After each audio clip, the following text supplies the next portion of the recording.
Hi everyone, I'm Jamonica and this is prayreadplan. So I'm almost done with my first year of homeschooling and I'm so proud of my family. I did not think that I would be able to successfully homeschool my daughters while working full-time, yet here we are.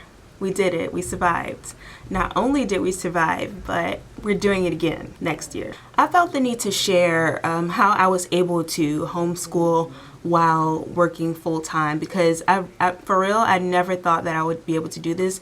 Originally, like when I first became a mom, I never even really thought about homeschooling, but I was doing preschool at home and I was teaching them as soon as they could learn. So when I first put my oldest daughter in kindergarten, that was when I kind of was like, I wish that I could homeschool, but our family's agreement was that I would be a stay-at-home mom. Kind of. I did have like a little part-time job here and there, but for the most part, I was a stay-at-home mom. We never had to put our kids in daycare or anything like that. And then it was like once they go to school, once they're in elementary school, then I would get a job and I would like work part-time, but that became full-time this year. Was it this year I started working full-time? Actually, I started working full-time last year in June. And yeah, that changed a lot. And then of course there was the pandemic, which was really the thing that pushed us to go ahead and try it out because that remote learning was a disaster when the pandemic first started. It was so stressful. I was counting down the days to the end of the school year, and then the summer came and we were like, what are we going to do when school starts? Are we going to do the remote learning again? And I was just like, we considered putting them in like K through 12 or Connections Academy, but my youngest daughter, she was starting second grade, and then my oldest daughter, fourth grade, and I think we were going to do Connections Academy, but they started at third grade, and I didn't want to do two different things for them. So I was just like, let's just do it ourselves. I'm sure we can do it. And so what I want to do is just share some of the things I've learned while homeschooling and working full time. So let me go ahead and explain my specific situation. I work from home full time. Now, that's not like a flexible work from home job. I work like my schedule varies, but I work 5 days a week. I have 1 day off during the week, and then I have every Sunday off. The day I have off during the week is a flex day. So like right now I'm off every Wednesday, but that can change at any time without notice, and it can turn into, oh, I'm off every Monday or whatever. But then it can also be, oh, this week I'm off Monday, but next week I'm off Thursday. Like it's a flex day, and I have to be flexible with that day. So when it came to homeschooling, I was like, okay, the one way we can do it is my husband, he doesn't work, but he also doesn't have the patience to homeschool our kids. He's disabled, which is why he doesn't work. But I was like, well, you can take more of a learning coach kind of role. I can just plan out the stuff and then you can help them do it. And if they have any questions, answer the questions, show them grace and pull patience from the heavens, because Lord knows he needs it. And he was like, I'll try and I'll do it. And I think it worked out for like a month. And it was just like, he threw in the towel. If you've tried teaching your kids, even like during the pandemic, or if you're just a homeschooler, or you just helping them with homework, you may feel his frustration. You may know how hard it is to sometimes get something to click, and when you think you're breaking it down in the simplest way possible and they're just not getting it, it could be quite frustrating. So I empathized with him. But I happen to be blessed with an abundance of patience. So at the same time, I was just like, okay, you fall back. I'll do it all. So what I do is when I'm not working, and I know I said how many days a week I work, but I also work 6 to 8 hour shifts on the days that I'm working. So I don't have like the flexibility to choose my own schedule either. I may be working 8 to 4. I may be working 11 to 6. I usually work no later than 7, no earlier than 8. And the girls, they're, like I said, they're in second and 4th grade. So here's what I did. Okay, I just and I'll show you guys everything we used this year in a separate video, but I purchased some workbooks. I subscribed to a website with educational material, and I just would take one day a week to plan out everything they were going to do for the whole entire week.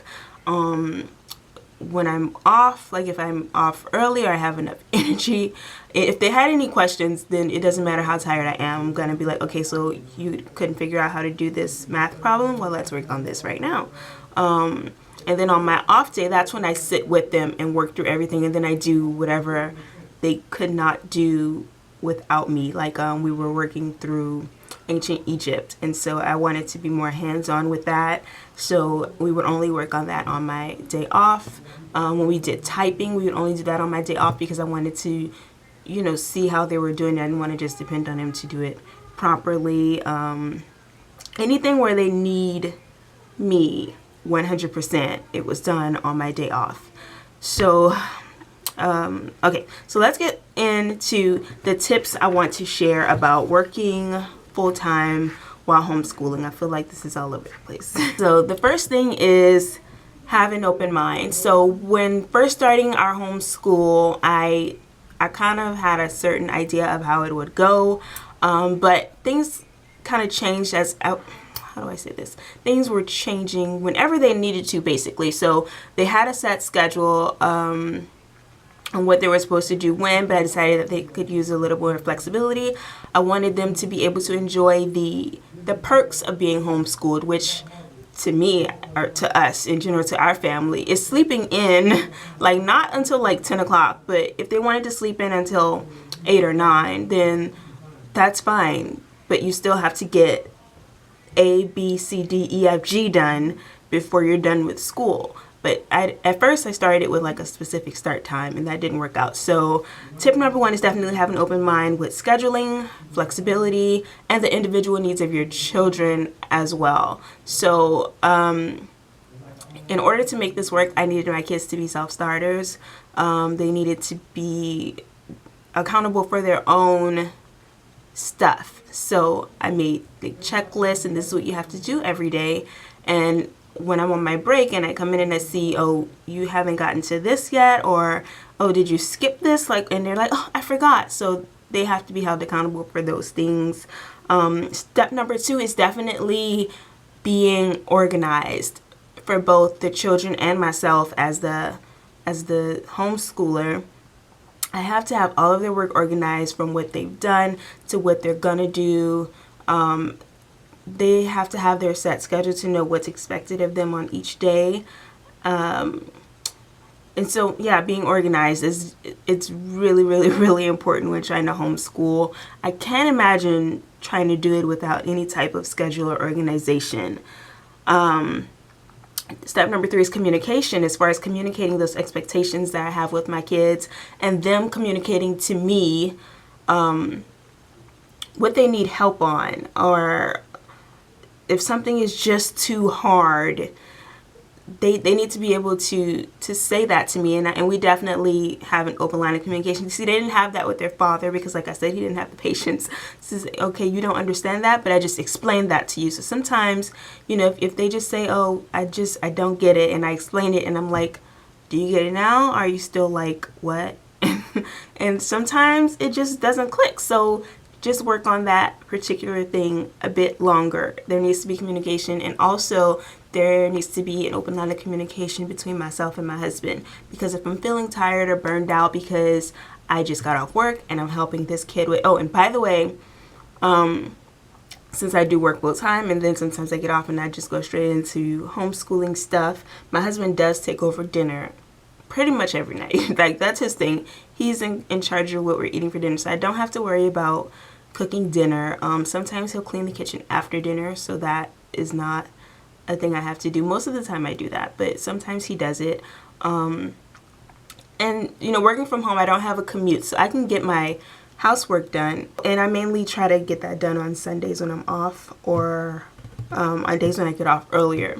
And not every day is filled with work and homeschool, I was able to, I put aside 2 days a week. So one day would be my off day when I would go through everything they've done so far that week. And just work with them on what they needed help on. And then the other day would be like a day after work when I just go through and grade everything. And and I don't always work on them individually at that time. Like if I see, okay, they definitely felt that, I just write it down on a list. So I know that when I have time on my next off day, that's what we're going to work on. So what was that? Communicating with my spouse when I need help, when I'm tired. The biggest thing is to remember why you're doing it. You know, you may start to feel discouraged, like I should just put them in school or something, like I'm just tired of this, it's not working. Remember why you chose to do it in the first place, and that reason can keep you going. So always remember why you decided to homeschool your kids, why you don't want them to be in traditional school, why. And also don't compare your homeschool to other people's. There are so many videos on YouTube and blogs, and maybe friends who you know, or family that are homeschooling their kids, and they may have a different type of homeschool. Their kids may be learning, you know, 2 different languages and may have all of these extracurriculars, and they may be able to be more hands-on than you. But as long as your kids are learning and it's working for your family, do you. Just do you. Don't compare. There's so much more I can add to this, but I think I'm gonna leave it there. The next thing I'm gonna show is gonna be the things that we did use this school year to learn, and I'll tell you kind of how, I guess, go in more detail on what our schedule was like. And I'm also planning to share what we're doing for the summer, because I'm not per se homeschooling year round. It's more so we've always, even when they were in school, we always did summer learning, because I just don't feel like there's a reason for kids to just not learn for a few months and then go back to, like, they're gonna forget everything. Like my kids, they're gonna forget everything. I mean, they forget what they learned last week, so they're definitely gonna forget what they learned last school year with that big break. And okay, I'm joking, they're not gonna forget everything, obviously, but there just shouldn't be such a large learning gap at all. So I've always done some type of summer learning with them, and I'm going to share that with you guys. I look forward to sharing more homeschooling videos with you, and I really hope this one was helpful. Thank you so much for watching, and enjoy your day.